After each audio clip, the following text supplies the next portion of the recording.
नाराए हम्द। खुदावंद ने मुझे इसलिए भेजा है कि मस्कीनों को खुशखबरी और कैदियों को रहाई दूं। आज हम मुकद्दस लूका की अंजील उसका चौथा बाब और उसकी आयात 14 और 15 पर ध्यानो ज्ञान करेंगे। और आज हम अंजील की तरफ से हौसला अफजाई इसके बारे में सुनेंगे।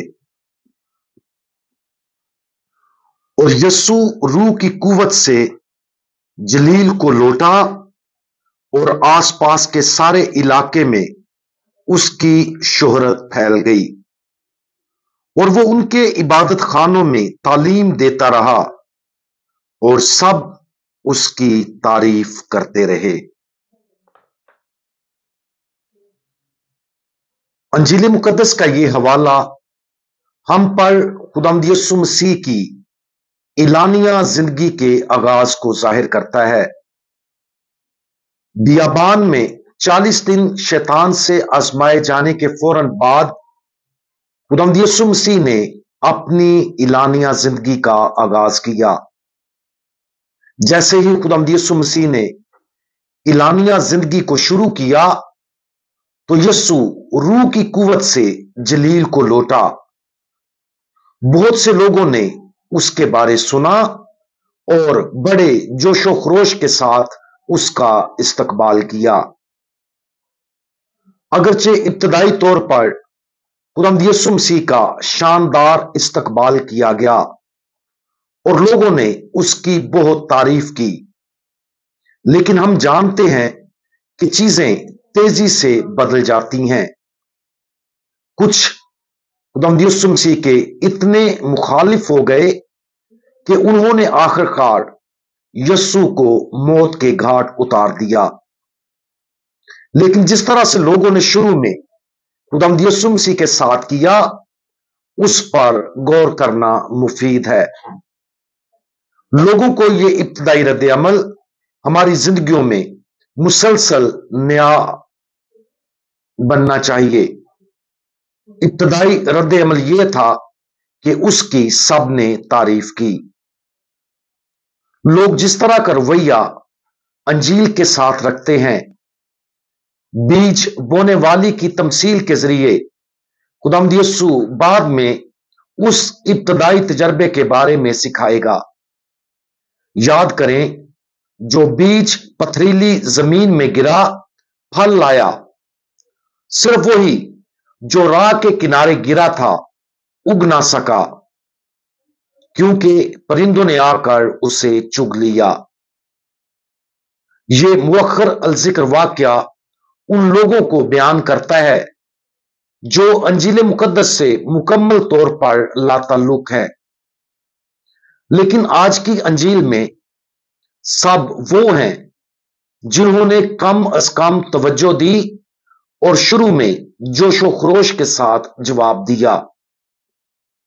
बीज इन तीनों मंजरनामों में बढ़ना शुरू हुआ, लेकिन यकीनन उनमें से सिर्फ एक सूरत में बीज ने बिल आखिर फल दिया।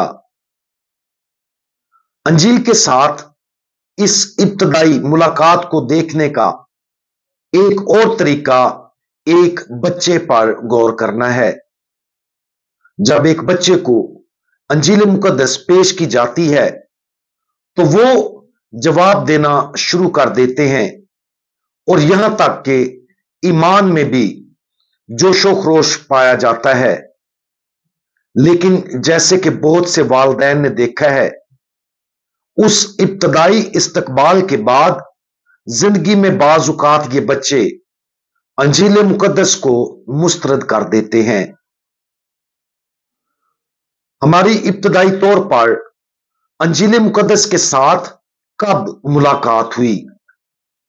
कुछ लोगों के लिए यह मुलाकात बचपन में थी, दूसरों के लिए यह बाद में जिंदगी की तब्दीली का एक ताकतवर तजर्बा था। इस इब्तदाई मुलाकात के बारे में सोचें जो हमने अंजील मुकद्दस के साथ की थी और उन तरीकों के बारे में सोचें जिनके जरिए हम अपने नए ईमान से पुरजोश थे।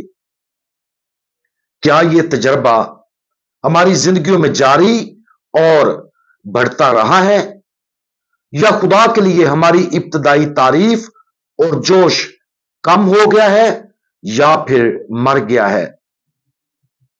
आज इस हकीकत पर गौर करें कि खुदा चाहता है कि हम मुसलसल अंजील का तजर्बा एक नई और बदलने वाली चीज के तौर पर करें। फजल की जिंदगी का नयापन कभी खत्म नहीं होना चाहिए। अपनी जिंदगी में इस तजर्बे पर गौर करें और अपने आप को आज की अंजील में उन लोगों में से एक के तौर पर देखने की कोशिश करें जिन्होंने खुदावंद यीशु को पहली बार सुना। उनके जोशो जज्बे पर गौर करें और खुदावंद यीशु मसीह के बारे में उनकी तारीफ में शामिल हों, ताकि हमें खुदा और उसके मुकद्दस कलाम की तबलीग के जरिए मुसलसल तब्दील करने वाली तहरीक मिले। हम दुआ मांगे। खुदा के जलाली कलाम, आप हम पर अपनी मोहब्बत और रहमत जाहिर करके और उस फजल को हम पर नाजिल करके हमें आजाद करने आए हैं।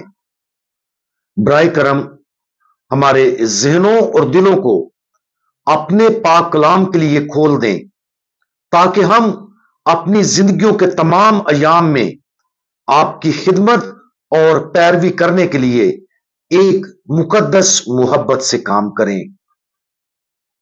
खुदावंद यीशु मसीह, हमारा भरोसा आप पर है। आमीन।